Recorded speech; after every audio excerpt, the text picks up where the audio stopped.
Jemaat Tuhan Shalom, puji nama Tuhan, ini adalah hari baru, berkat baru, kemurahan baru untuk kita semua.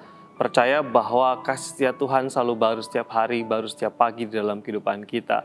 Izinkan saya melanjutkan renungan kita masih berkaitan dengan tema-tema Prapaskah, pengorbanan Kristus dan keagungan kasih Kristus di dalam kehidupan kita. Izinkan saya mengajak saudara untuk membayangkan sebuah skenario atau sebuah cerita. Semisal Anda di dalam sebuah perahu yang hanya bisa diisi oleh 2 orang. Lalu kemudian di depan sana saudara melihat ada 2 orang yang tenggelam. Orang pertama adalah seorang pendeta, orang yang saleh, suka berdoa, rajin sembahyang, suka melayani.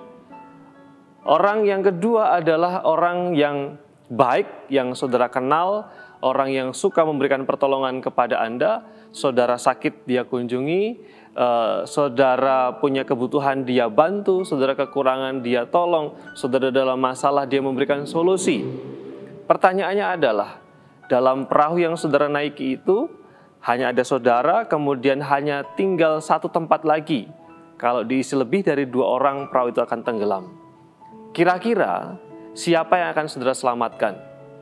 Pendeta yang baik, yang jujur, yang saleh, yang suka sembahyang, atau orang yang saudara kenal sebagai orang baik, yang menolong saudara, yang hadir sebagai sahabat saudara, yang hadir sebagai orang yang rela memberikan pertolongan kepada saudara?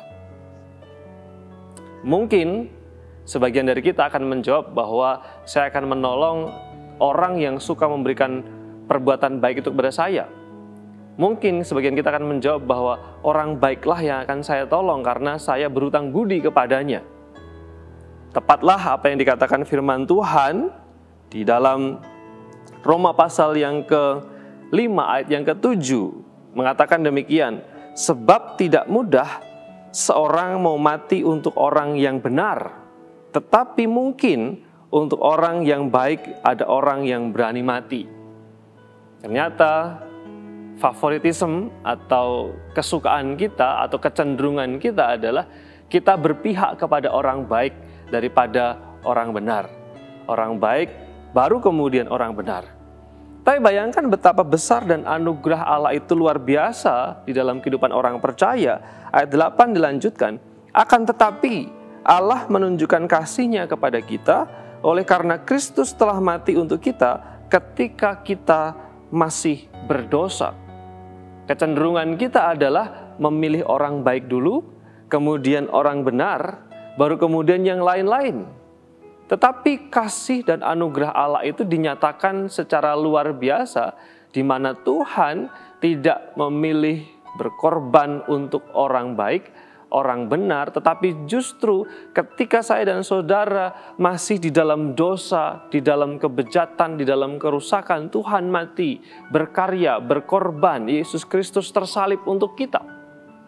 Sebelum kita menjadi orang benar, sebelum kita menjadi orang yang berkenan kepadanya, Kristus tersalib, berkorban, memberikan nyawanya, bukan ketika kita menjadi orang benar atau orang baik, tetapi Kristus tersalib, dirinya mencurahkan darahnya, tubuhnya terpecah pada waktu kita masih berdosa. Kita masih lemah, kita masih durhaka, kita masih jauh daripada Tuhan. Tuhan sudah menunjukkan kasih-Nya kepada kita.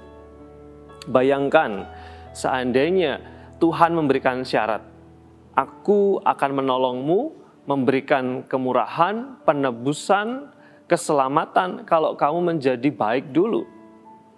Aku akan memberikan anugerah dan pengampunanku kalau kamu sudah menjadi orang benar dulu. Mungkin tidak ada satu orang pun di antara kita yang mampu sampai kepada keinginan Allah itu. Inilah yang disebut dengan kasih karunia. Diberikan sekalipun kita sebenarnya tidak layak. Inilah yang disebut sebagai kasih karunia. Diberikan, dianugerahkan sekalipun kita masih berdosa. Oh, betapa besarnya anugerah dan kemurahan Kristus itu. Oleh karena itu mari limpahi hati kita dengan ucapan syukur. Hidup sebagai anak Tuhan yang setia dan taat, dan menyadari bahwa saya manusia berdosa yang diselamatkan hanya oleh karena anugerah dan juga kemurahan Allah. Mari kita berdoa. Terima kasih Tuhan untuk kasih dan kemurahan-Mu. Pagi hari ini kami bersyukur karena kami mendapatkan kebenaran firman Tuhan yang kiranya menyirami hati kami, menjadi kekuatan di dalam kehidupan kami. anugerah dan pertolongan Tuhan atas perjalanan kehidupan kami di sepanjang hari ini. Amin.